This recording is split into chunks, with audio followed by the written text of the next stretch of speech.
에베소서 2장 11절부터 22절까지입니다. 천천히 11절부터 합독을 합니다. 시작. 그러므로 생각하라. 너희는 그때 육체로 이방인이요 손으로 육체에 행한 할례당이라 칭하는 자들에게 무할례당이라 칭함을 받는 자들이라. 그때 너희는 그리스도 밖에 있었고 이스라엘 나라 밖의 사람이라 약속의 언약들에 대하여 외인이요 세상에서 소망이 없고 하나님도 없는 자이더니 이제는 전에 멀리 있던 너희가 그리스도 예수 안에서 그리스도의 피로 가까워졌느니라. 그는 우리의 화평이신지라 둘로 하나를 만드사 중간에 막힌 담을 허시고 원수된 것 곧 의문에 속한 계명의 율법을 자기 육체로 폐하셨으니 이는 이 둘로 자기 안에서 한 세 사람이 지어 화평하게 하시고 또 십자가로 이 둘을 한 몸으로 하나님과 화목하게 하려 하심이라. 원수된 것을 십자가로 소멸하시고 또 오셔서 먼 데 있는 너희에게 평안을 전하고 가까운 데 있는 자들에게 평안을 전하셨으니 이는 저로 말미암아 우리 둘이 한 성령 안에서 아버지께 나아감을 얻게 하려 하심이라. 그러므로 이제부터 너희가 외인도 아니요 손도 아니요 오직 성도들과 동일한 시민이요 하나님의 권속이라. 너희는 사도들과 선지자들의 터 위에 세우심을 입은 자라. 그리스도 예수께서 친히 모퉁이 돌이 되셨느니라.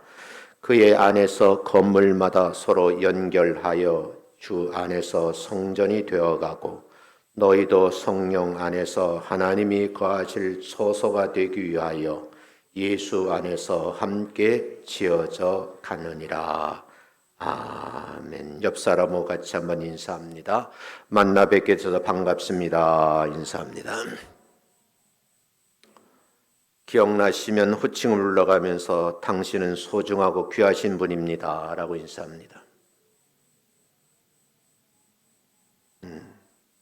다시 한번요. 당신은 하나님이 거하실 성전이십니다 라고 인사합니다.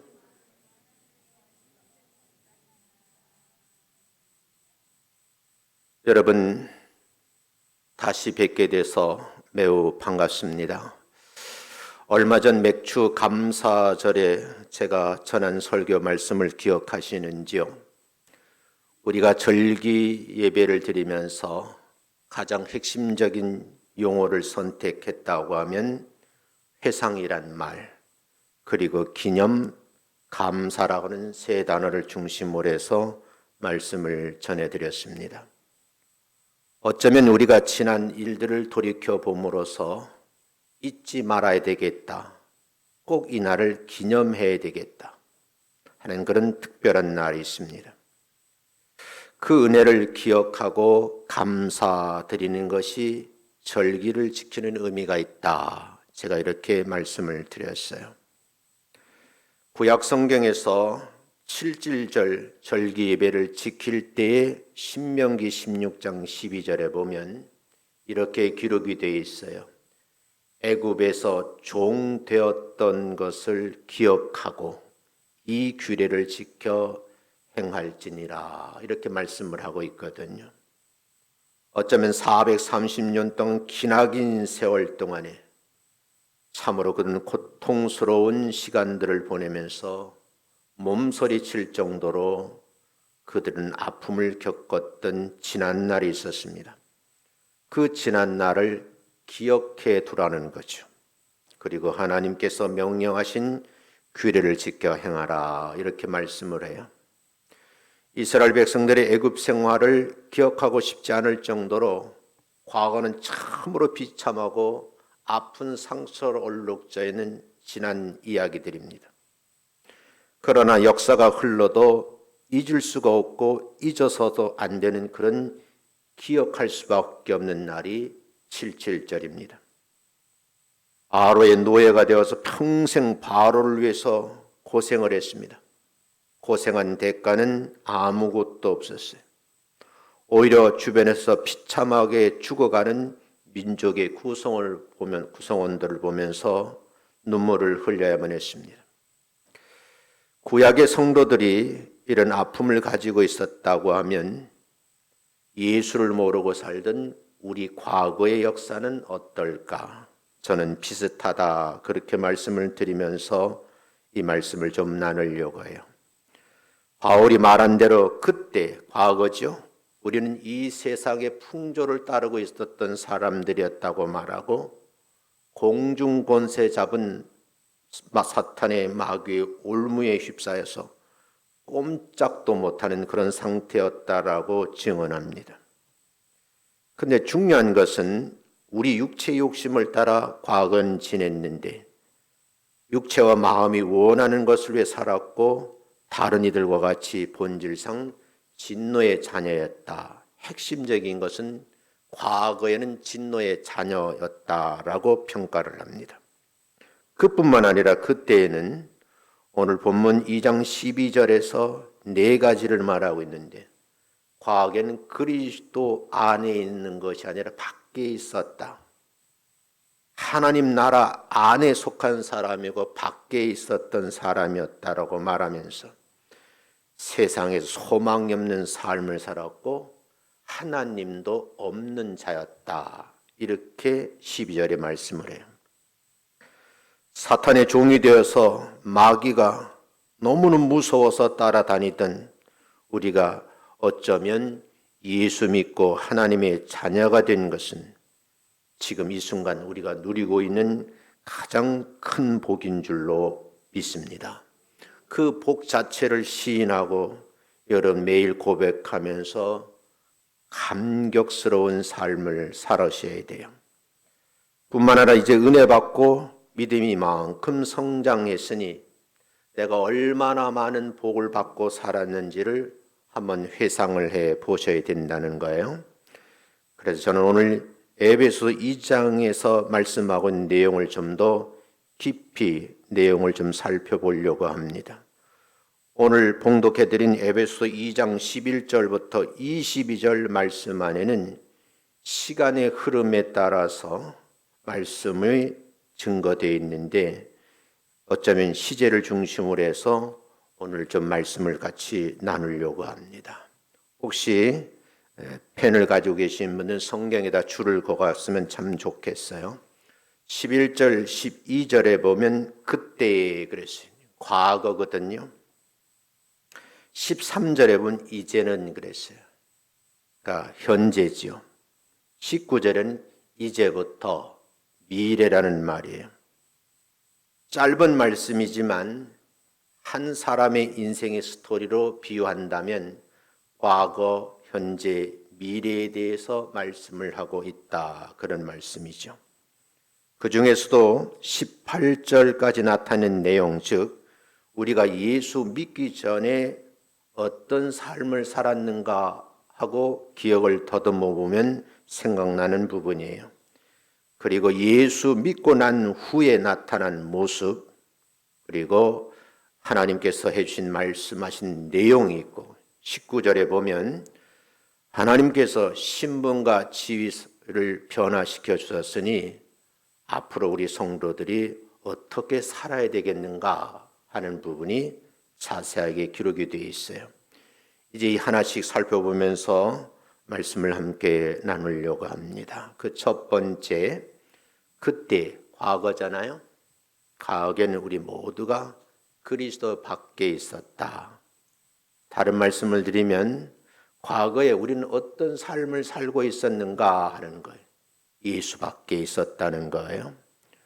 우리가 예수 믿기 전에 그때 어떤 상태가 있었는지 그걸 회상하면서 한번 직시해 보라는 거죠. 12절을 다시 한번 주목해 보면 이렇게 기록을 하고 있습니다. 다시 한번 읽어볼까요? 시작.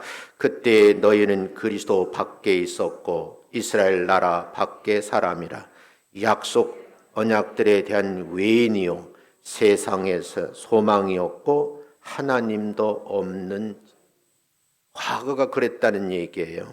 이 말을 두 문장으로 줄이면, 아니 두 단어로 줄이면 우리는 천국에 대해서 아무 상관이 없는 자였다라는 것을 지금 소개하고 있는 내용이고, 그 다음에 하시는 말씀을 이어서 여러분에게 소개를 하려고 그래요. 여러분, 과거에는 하나님께서 예배해 놓으신 천국과는 아무 관련이 없는, 상관이 없는 삶을 살았다는 거예요. 천국이라는 곳, 이 하늘나라는 하나님께서 하나님의 자녀들을 위해서 준비하신 나라다, 이렇게 성경은 말해요. 그런데 사람들은 하나님과 관계는 생각하지 아니하고 그저 착하게 살면 된다, 남에게 해를 끼치지 않으면 된다, 정직하게 살면 갈 수 있는 나라가 아니야, 이렇게 오해를 하고 있다는 거예요. 저는 이걸 착각이라고 말해요. 이것이 얼마나 큰 오해인지 여러분이 한번 점검을 해보셔야 된다는 거예요. 지금도 교회를 수십 년을 다녔어도 예수님이 어떤 분인지 잘 모르는 분이 있어요. 교회를 그렇게 드나들어도 교회의 주인이 누구신지를 잘 모르는 분들이 있다, 그런 말이죠. 예를 하나 좀 설명을 하겠어요. 어떤 사람들이 가족을 위해서 경치 좋은 그림이 잘 그려지는 곳에 별장을 하나 지었어요. 질문을 하고 싶어요. 이 별장에 들어가서 누릴 사람은 누구일까요? 학교에 성적이 좋은 사람이 들어가는 곳일까요? 선한 일을 많이 한 사람이 그 별장에 들어가 살아야 하는 것일까요? 여러분, 세상에서 말하는 우수한 두뇌를 가진 사람들, 착한 일 한 사람들이 하나님의 나라에 들어가는 것이 아니라는 거예요. 여기서 말하는 그 별장에 들어갈 수 있는 조건이 딱 하나 있어요. 공부는 꼴찌에도 관계없어요. 착한 일을 얼마나 했는지 아무 상관이 없어요. 그저 그 집을 지은 주인의 자녀면 들어갈 수 있다는 거예요. 그렇다고 하면 여러분은 지금 내가 하나님의 자녀라고는 확신이 있는지, 그 확신이 없으면 천국에 들어갈 수가 없다, 지금 이렇게 말하고 있는 거예요. 어쩌면 하나님의 나라에 들어간다라고 말은 하면서도 내 안에 심중에 예수 그리스도가 없는 거예요. 성령의 역사하심이 없는 거예요. 우리가 이런 실수를 범하면 안 되겠다 하는 거예요. 또 하나는요, 여러분, 우리가 여기서 생각해 볼 수 있는 것은 우리가 천국과도 아무 상관이 없는 삶을 살았지만 하나님께서 여러분과 저에게 주시기로는 복과 아무 관련이 없다는 거예요. 하나님의 보호하심, 인도하심을 받는 것은 하나님의 백성들이 받을 수 있는 가장 큰 복입니다. 그 복을 내가 지금 누리고 있는데 나는 천박한 사람으로 생각하는 그 자체가 더 문제라는 거예요. 여러분은 하나님의 신령한 복을 받은 주님의 자녀인 줄로 믿습니다. 땅에 기름진 복을 받아 누릴 믿음의 사람이라는 것을 잊지 마시기를 주의 이름으로 축원합니다. 힘들기도 하고 어려운 일들이 많지요. 저도 요즘 고민을 많이 합니다. 목회가 참 어렵구나 하는 걸 순간순간 느끼는 거예요. 나라님도 정치를 하면 잘 될 것 같은데 실제 요즘 흘러가는 건 잘 안 되잖아요. 기업을 하시는 분들도 매우 힘들어해요. 그러나 여러분, 하나님의 오면 섭리의 손길이 내게 다가와 있다는 사실을 잊지 마시기를 주의 이름으로 축원합니다. 어쩌면 힘들고 어려움이 있을 때 하나님께 기도하는 그 자체가 복받은 사람 아닐까요? 하나님께 내가 도움을 달라고 요청할 수 있는 그 사람 그 자체가 됐던, 믿음의 사람이 되었던 그 자체가 하나님께로 받은 큰 특권이 아니냐, 이렇게 말씀드리고 싶어요. 예수님께서 하신 말씀을 한번 읽어가며 설명을 하겠어요. 먼저 요한복음 15장 7절이거든요. 읽겠습니다. 시작. 너희가 내 안에 거하고 내 말이 너희 안에 거하면 무엇이든지 원하는 대로 구하라. 그리하면 이루리라. 이게 3단락으로 되어 있어요. 첫 번째 조건이에요. 그래? 너희가 내 안에 지금 거하고 있느냐? 내 말이 너희 심중 속에 살아있느냐? 이 조건이 충족되면 내가 너에게 특권을 주시겠다 그 말이에요. 그 특권이 뭐예요? 무엇이든지 원하는 대로 구하라는 거예요. 여러분은 이 특권을 잘 사용하시기를 주님의 이름으로 축원합니다. 그리고 약속하시잖아요. 그렇게 특권을 가지고 누리면 내가 뭐 하겠다고요? 이루어 주시겠다라고 말씀을 하셔요. 요한복음 14장 13절은 이렇게 말씀을 하고 있어요. 같이 읽습니다. 시작. 너희가 내 이름으로 무엇을 구하든지 내가 행하리니. 내 심중에 예수 그리스도가 있는 믿음의 사람이 기도하면, 구하면 하나님께서 뭐 하시겠다? 행하시겠다 그 말씀이에요. 이 특권과 약속도 그리스도 안에서 예수의 이름으로 구할 때 들어주시겠다고는 약속의 말씀이에요. 하나님의 자녀들만이 받아 누리는 특권인 줄로 믿습니다. 그리스도 밖에 있는 사람의 가장 큰 불행은 뭐냐? 자기가 자기 자신을 잘 모른다는 거예요. 다시 말씀드리면 내가 나를 모르는 게 불행이라는 거죠. 그리스도 밖에 있는 사람들의 처지가 얼마나 불쌍한지 모르는 거예요. 여러분들이 교회에서 1년의 과정을 거쳐가면서 여러 가지 일들을 해요. 또 힘드신 분들도 있겠지만 열심히 따라온 분들도 있어요. 가장 중요한 것은 한 사람 한 사람 영혼을 보면서 그 영혼이 얼마나 불쌍한지 그 마음을 품으셔야 복음이 전해지는 거예요. 불쌍히 여기는 마음이 없으면 그냥 길거리에서 흉내내고 있는 거예요. 제가 이렇게 목회를 하며 설교를 해도 성도 한 사람 한 사람을 가슴에 끌어안고 한 영혼 한 영혼을 기도하면서 그분들의 아픔을 내 아픔으로 생각하고 기도하는 것처럼 불쌍히 여기는 마음이 없으면 목회하면 안 되죠. 사랑하는 성도 여러분, 그리스도의 밖에 있는 사람들이 그래서 불쌍하다 그 말이에요. 그들은 그리스도 밖에 있어도 착하게 살려고 몸부림을 쳐요. 얼마나 열심히 사는지 몰라요. 좋은 일도 많이 해요. 정직한 사람이 선한 일 많이 하고 정직하면 천국에 들어간 줄 아는데 성경은 말하기를 그리스도 밖에 있으면 아무리 마음의 소원을 빌어도 그 하나님은 듣지 아니하신다. 이게 성경이에요. 말씀대로 순종하며 그리스도 안에서 성령님과 동행하시는 여러분 되시기를 주님의 이름으로 축원합니다. 오늘 본문 첫 번째 시제에서 과거에 그때 여러분과 제가 그런 상태에 있었던 분들이었다 그 얘기예요. 두 번째는 이제는 그랬어요. 이 현재거든요. 그리스도의 피로 가까워졌다라는 표현을 하고 있어요. 이 말은 하나님과의 과거에는 원수된 관계였는데 예수님의 공로로 그 관계가 회복되었다. 그 말을 하고 있는 거예요. 제가 평생 여러분의 노래를 부르잖아요. 하나님, 나에게 복을 주세요. 그때 어떤 복을 줄까라고 하나님이 되묻는다고 하면 하나님 나에게 평강의 복을 주시고 사람 잘 만나는 복을 주시고 생각의 복을 달라고 기도하라고 그랬잖아요.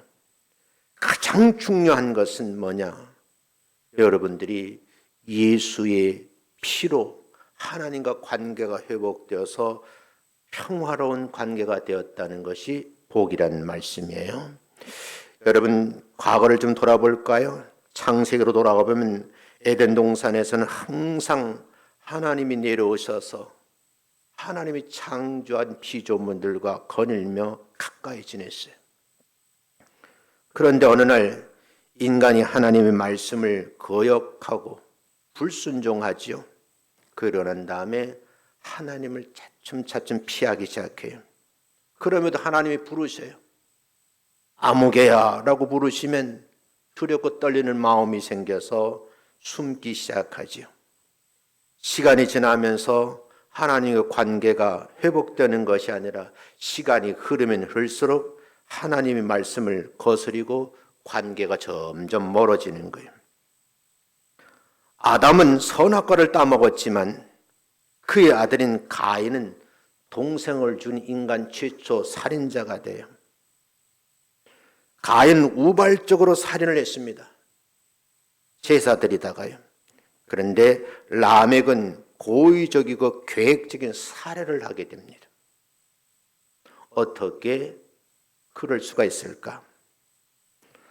아담은 하나님께서 형벌을 내리자 내가 잘못했다고 시인하고 그 형벌에 순응을 해요.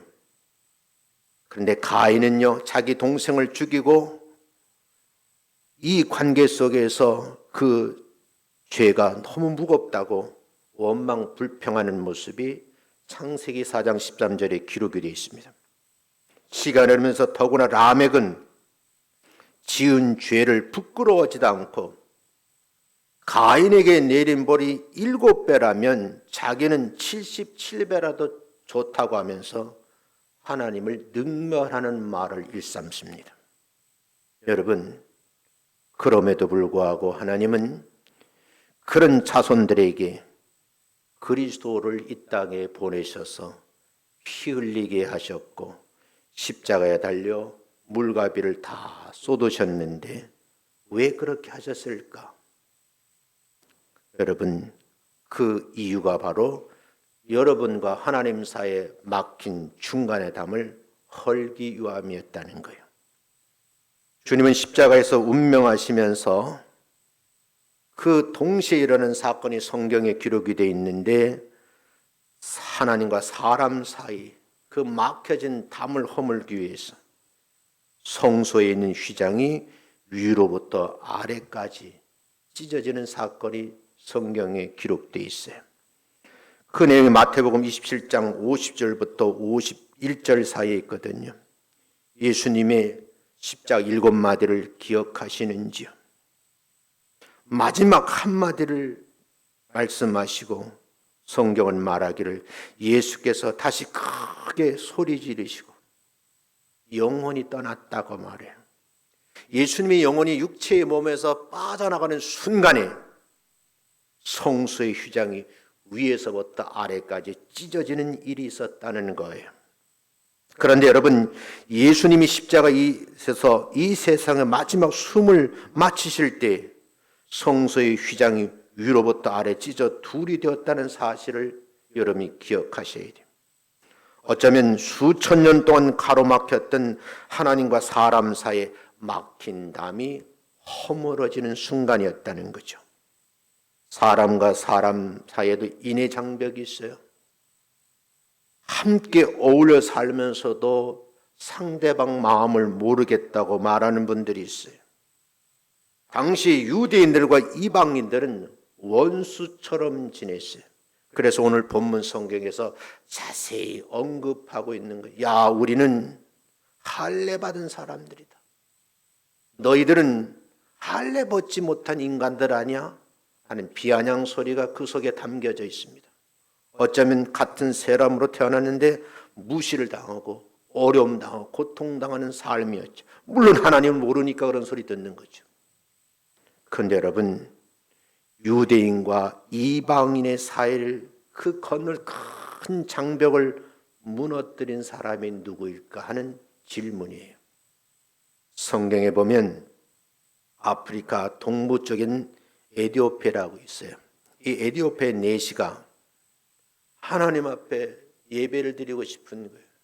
그래서 식소를 거느리고 먼 길을 따라서 예루살렘까지 올라왔습니다. 여러분이 하나님께 절기 예배를 드리고 이스라엘을 찾아왔지만 그가 머물렀던 것은 이방인들 성소 안에 들어가질 못했습니다. 예루살렘 성전 구조를 그림으로 보시면 여러분이 한번 이해할 수 있어요. 한번 그림을 한번 볼게요. 예루살렘 성전은 마당들이 3개예요. 첫째 마당은 성전 제일 가까운 곳에 있는 유대인들의 뜰이에요. 유대인들 중에서 남자만 들어올 수 있는 공간으로 만들어놨어요. 그러니까 아무나 들어갈 수가 없는 곳이죠. 둘째 마당은 여인들의 뜰이에요. 여기는 이방 여인들이고 유대인 여인들이 여기까지 들어올 수 있는 거예요. 세 번째 마당이 이방인의 뜰인데 유대인이 아닌 남녀를 제한 이방인들은 이 셋째 마당에서 멀리 서서 성전을 바라보고 그냥 절기 예배를 지켜보고 있을 뿐이에요. 그것으로 촉하게 생각한 거죠. 이런 과정을 여러분 성경 깊이 있게 보면 여러분 베드로가 고넬료를 만난 후에 한 말을 꼭 기억을 하셔야 돼요. 그 말씀을 읽어보겠어요. 사도행전 10장 34절에 있는 말씀을 한번 읽어봅니다. 시작. 내가 참으로 하나님은 외모로 보지 아니하시고 각 나라 중 하나님을 경외하며 의를 행하는 사람은 다 받으시는 줄 깨달았도다. 유대인 남자들은 어떻게 해요? 성전 맨 안쪽 마당에 들어가 있었잖아요. 유대인의 두 번째 뜰에 세 번째 뜰이 그런 고정관념을 갖고 있는 베드로였었는데 오늘 성경에 보면 내가 깨달았다는 거예요. 영어 성경으로는 베드로가 깨달았다는 거예요. 뭘 깨달았을까? 과거에 나는 이렇게 생각하고 있었는데 고넬료라고 하는 백부장을 만나보니까 알게 되었다는 거예요. 깨달음이 왔다는 거예요. 그 깨달음이 소개되어 있어요. 하나님은 사람의 외모를 보지 아니하시고, 그 말은 중심을 보신다는 말이겠죠. 각 나라 사람들 중에 이방인이 할지라도 하나님을 경외하고 의를 행하는 사람은 다 받으시는 줄을 고넬료의 집안에 가서 깨닫게 된 거예요. 사랑하는 성도 여러분, 어쩌면 유대인과 이방인의 깊은 쌓인 골짜기가 예수님으로 인해 다 메워지는 기적적인 사건인 거예요. 이제는 인종, 민족을 초월해서 누구나 하나님을 가까이 가서 만날 수 있는 예가 바로 이런 예예요. 제가 한번 예를 들은 적이 있어요. 어떤 사업가가 여행을 하다가 주일이 되어서 가까운 교회당 예배를 드리러 간 거예요. 참 교회가 너무너무 약간 언덕에 하얗게 지어져 있는 예배당인데 종소리가 나니까 호텔에서 빠져나와서 그 예배당을 갔어요. 예배당의 근처에 가보니까 집사님들이 방글방글 웃으면서 주보를 앉으면서 안으로 들어가시라고 안내를 해요. 저기가 정말 예수 믿는 사람들이 모여있는 곳이나 가까이 다가갔어요. 그랬더니 백인 집사님이 그 사람을 막아서는 거예요. 당신은 여기 들어갈 수가 없습니다. 백인들만 들어가는 예배당입니다. 항변을 했어요. 아무리 난 예배 드리고 싶다고 말을 해도 집사님들이 한결같이 교회 안으로 못 들어가게 하는 거예요. 얼마나 억울한지 교회 출입구에서 눈물을 흘리면서 울었어요. 피부 색깔이 다르다는 이 이유 하나만으로 하나님 예배 드릴 수 없다니 너무너무 억울합니다 하고 그게 담벼락에 서 머리를 파묻고 눈물을 흘렸어요. 그때 자상하신 하나님께서 이 흑인 집사님에게 들려준 유명한 일화예요. 아무개야, 나도 못 들어가는데 너는 왜 들어가려고 그러니? 여러분, 이게 오늘 교회의 모습이 되면 안 된다는 거예요. 피부 색깔이 다르다고, 민족 구성원이 다르다고 총질을 해대고 아픔을 주고 고통을 주는 이런 일련의 일이 지금 벌어지고 있잖아요. 사랑하는 성도 여러분, 교회 안에서 정말 조심해야 될 게 뭐냐? 인간 차별하면 안 된다는 거예요. 잊지 마시기를 주의 이름으로 축원합니다. 또 하나는요, 예수님께서 이 땅에서 허물어 보신 게 뭐냐? 율법을 허물어 버리셨다는 거예요. 성경은 오늘 15절 16절에 이렇게 기록하고 있거든요. 함께 읽어보고 설명하겠습니다. 시작. 법조문으로 된 계명의 율법을 폐하셨으니 이는 이 둘로 자기 안에서 한 세 사람을 지어 화평하게 하시고 또 십자가로 이 둘을 한 몸으로 하나님과 화목하게 하려 하심이라. 여기서 말하는 법조문, 이 무슨 말일까? 법조문으로 된 계명의 율법을 여러분 어떤 표현을 원수된 것이다, 이런 표현을 써요. 왜 그런 말을 쓸까? 이 법을 이 조문 하나하나를 지키려면 너무너무 힘든 거예요. 지긋지긋할 정도로 삶이 피폐해져요. 그래서 여기서는 특별히 도덕적 계명의 율법이라기보다는 의식 율법을 말하는 거예요. 제사제도, 할례, 무할례와 할례라고 설명됐잖아요. 안식일은 아무것도 하면 안 돼. 절기예배, 음식 재료 식사법, 이런 의식율법이 얼마나 까다로운지 당시 유대인들이 너무너무 힘든 거예요. 지금으로 말하면 하나님을 믿는 그 자체가 오히려 스트레스예요. 너무너무 힘들어. 여기서 하나 부탁드리고 싶은데, 여러분 우리 교회에 출석하시면, 예배에 참석하시면 제일 먼저 마음의 평안의 위로를 받으시고 예배를 드리면서 힐링이 되시기를 주의 이름으로 축원합니다. 진정한 예배는 마음의 평안을 얻는 거예요. 그리고 사람과 사람이 화목한 관계를 이루는 거예요. 따지고 사람의 갑질하면 안 된다, 그 말이죠. 참으로 이 당시 사람들에게는 너무너무 고통스러운 의식법이에요. 지키자니 너무 힘들고 안 지키자니 하나님의 명령을 어기는 거고, 이럴 수도 없고 저럴 수도 없는 거예요. 그래서 이 법조문이라는 이 의식법을 원수와 같은 것이다 라는 평을 했다는 거예요. 그런데 주님께서 이 땅에 오셔서 십자가 달려 돌아가시면서 이 율법을 어떻게 폐하셨다. 그런데 한국말에 좀 오해가 있을 수 있어요. 율법을 폐했다, 이 말은 아주 없앴다 그런 뜻이 아니고 완성시키셨다, 그 뜻이에요. 따로 이제 성경 공부를 좀 하세요. 주님이 말씀을 하시죠. 마태복음 6장 16절에서 주님께 이렇게 말씀을 하시, 한번 읽어봅니다. 시작. 내가 율법이나 선지자를 폐하러 온 줄로 생각하지 말라. 폐하러 온 것이 아니요 완전하게 함이라, 이렇게 말씀을 하고 있어요. 율법의 본질, 근본적인 정신을 찾아 행하게 하셨다, 그런 뜻이에요. 다시 말씀드리면 복잡한 제사의식이 아니라 몸으로 산제사를 드리게 하셨다, 그 말이에요. 그래서 여러분들이 주일날 예배를 준비를 잘 하셔야 돼요. 저도 주일날 일부 예배를 드리기가 참 힘들어요. 왜냐하면 새벽에 4시 반 5시 일어나서 이 몸을 컨디션을 조절해. 나는 처음에 방송국에서 어떤 연예인들 나와서 아침에 노래 부르는 건 뭐 지옥 같다는 말이라는데 이해가 안 가더라고. 부르면 되지. 제가 실제 해보니까 새벽에 일어나서 몸을 잘 컨트롤하지 않으면 노래도 안 되고 목소리도 잘 안 나와요.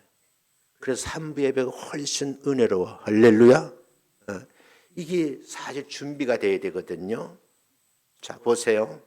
분명히 말씀을 하고 계시는 모습을 여러분이 발견을 하셔야 돼요. 자, 여러분이 이걸 꼭 기억하셨으면 좋겠다 하는 말씀을 전했어요. 율법의 멍에 대신 우리에게 부탁하는 건 뭐냐? 과거에는 율법의 멍에를 지고 너무너무 힘들어 지긋지긋했다고 하면 예수님 하신 말씀인데, 너는 사랑의 멍에를 짊어지라, 그 말이에요. 그 사랑의 멍에를 짊어지고 삶을 살아가는 분, 아이를 낳아 키운 부모 마음, 특히 모의 마음이죠. 아무리 힘들어도 그 아이를 얼레고 달래고 그저 예쁘게 키우잖아요. 그런 모습을 소개하는 것 같다는 생각이 들어요. 세 번째는요, 미래된 말씀인데 하나님이 거하실 성전으로 지어져 가라, 그런 뜻이 담겨져 있어요. 마지막 13절부터 18절까지는 그리스도 안에서 우리에게 이루어 주신 것을 말하고 있죠. 그런데 이 일을 위해서 우리가 한 것이 하나도 없어요. 법적인 문제로 신분 지위 변화를 의미를 하죠. 그러나 신분이 변했다고 해서 생활 습관이 변하는 건 아니거든요.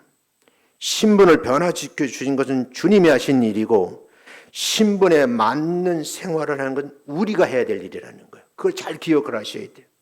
신분이 변했어도 생활이 변하지 않았다고 하면 열매 없는 무화과나처럼 예수님이 저주하시면 어떨까? 두려운 마음으로 말씀을 들으셔야 돼요. 실제 우리나라 역사도 있죠. 왕이 대가 끊긴 거예요. 그래서 족보를 따져서 저 강화도에 있는 도령을 데려다가 임금을 삼은 거예요. 제 생각에 그분이 평생 왕으로 얼마나 힘들었을까라는 생각을 해요. 예를 들겠어요. 부모 없는 거지 삶은 아이가 있었어요. 낮에는 지나가는 사람들이 손을 벌리고 구걸을 하는 거예요. 먹을 거 없으면 쓰레기통을 뒤져서 그냥 끼니를 때우는 거예요. 저녁이 되면 잘 곳이 없으니까 기차역전 대합실에 가서 의자 밑에 웅크리고 자는 거예요. 그런데 그 대합실을 드나들 어느 부부가 이 아이를 유심히 살펴보다가 참 몰골은 그렇지만 영특하게 생겼네, 그런 생각이 들어서 이 부잣집 두 내외가 이 아이를 자기 집으로 데려왔어요.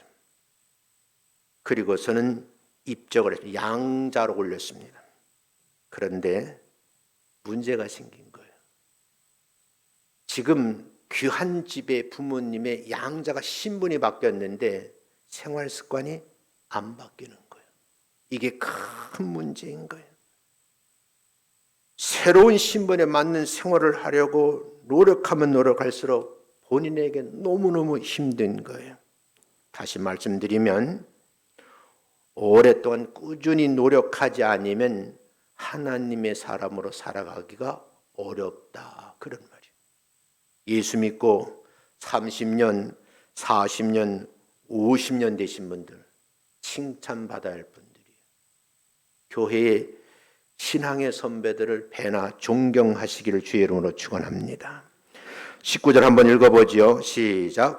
그러므로 이제부터 너희는 외인도 아니요 나그네도 아니요 오직 성도들과 동일한 시민이요 하나님의 권사, 신분이 바뀐 거예요. 그러면 앞으로 이루어질 일들에 있어서 너희는 과거처럼 외인도 아니고 나그네도 손도 아니다.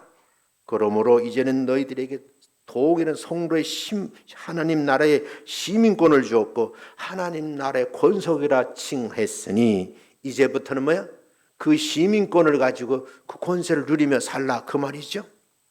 사랑하는 성도 여러분, 우리가 이 사실을 잘 겪고 몸소 실천할 때 복음이 전해지는 거예요. 입으로만 예수 믿으시오, 예수 믿 아무리 전해도 사람들은 예수 믿지 않습니다. 일평생 살아가면서 저 집사님 때문에, 저 권사님 때문에, 저 장로님 때문에 당신이 나가는 곳이 어디야? 우리 교회요? 우리 교회 저 옥결등 밝은 빛 저는 나 그게 한번 나가고 싶어. 인생 멋지게 사는 거예요. 단 한 명도 예수의 품으로 안긴 흔적이 없다. 고민해 보셔야 돼요. 그래서 여러분들 이 새생명 전도 축제가 진행되고 있는데 좀 관심을 가지세요. 정말 한 사람을 내가 데려오면 이 성전이 꽉 찰 것 아니겠어요? 여러 명 데려올 필요도 없어. 정말 없으면 자식이를 데려오고 더 없으면 나서라도 데려오시기 바랍니다. 기회잖아, 기회. 이렇게 결론의 말씀을 드릴게요. 사도 바울이 하신 말씀을 결론의 말씀으로 보시자고요. 근데 여기서 20절부터 22절의 말씀인데 한번 읽어가며 설명하겠어요. 시작. 너희는 사도들과 선지자의 터 위에 세우심을 입은 자라. 잘 보세요. 우리 신앙에 위뚝서게 된 그 과정은 그냥 세워진 것이 아니고 사도들과 선지자 터 위에 세우심을 입은 자라고 소개하는데, 과거에 예수 잘 믿는 사람들, 그런 신앙의 터 위에 세워진 거예요. 그 다음 읽어보면요, 그리스도 예수께서 친히 모퉁이 돌이 되셨느니라. 예수님께서 건물을 지을 때 터를 닦아놨는데 이제 건물은 모퉁이 돌이 되셨다는 거예요. 그리고 말씀을 하시죠. 그의 안에서 건물마다 서로 연결하여 주 안에서 성전이 되어가고 너희도 성령 안에서 하나님이 거하실 처소가 되기 위하여 그리스도 예수 안에서, 예수 밖이 아니고 예수 안에서 함께 지어져 가느니라. 함께 지어져 가야 될 미래를 향해서요. 하나님의 영이 거하시는 성전, 그 성전된 우리를 향해서 하신 말씀. 그래, 그 터 위에 내 신앙이 세워졌다. 여기서 선지자란 말은 신약시대의 선지자를 말해요. 안디옥 교회에도 선지자들, 교사들이 있었어요. 사도와 선지자들을 통해서 전해진 하나님의 말씀이 터가 되어서 예수 그리스도가 모퉁이 돌이 되신다고 하면 그때부터 뭐예요? 건물을 지어져 가는 역할을 우리가 해야 된다.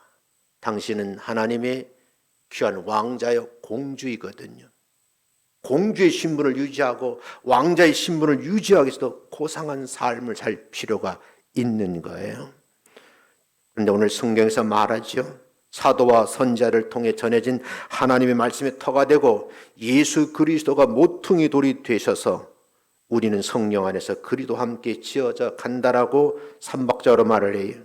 머릿돌이 어떻게 놓여지느냐가 참 중요한 거예요. 머릿돌 방향에 따라서 건물의 방향과 형태가 정해지는 거예요. 건물을 질 때 머릿돌을 세우거든요. 예수 그리스도의 인격과 그분의 성품을 담는 집을 지으려고 하면 가장 중요한 순서 중에 하나예요. 내용을 설명하면 예수님처럼 온유한 성품의 소유자가 되시기를 주의 이름으로 축원합니다. 이게 관건이에요.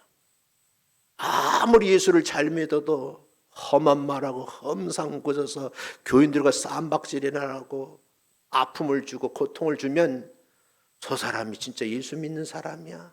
이렇게 말할 수도 있다는 거예요. 그렇다고 하면 예수님의 성품을 담는 집을 평생 지어가시기를 주의 이름으로 축원합니다.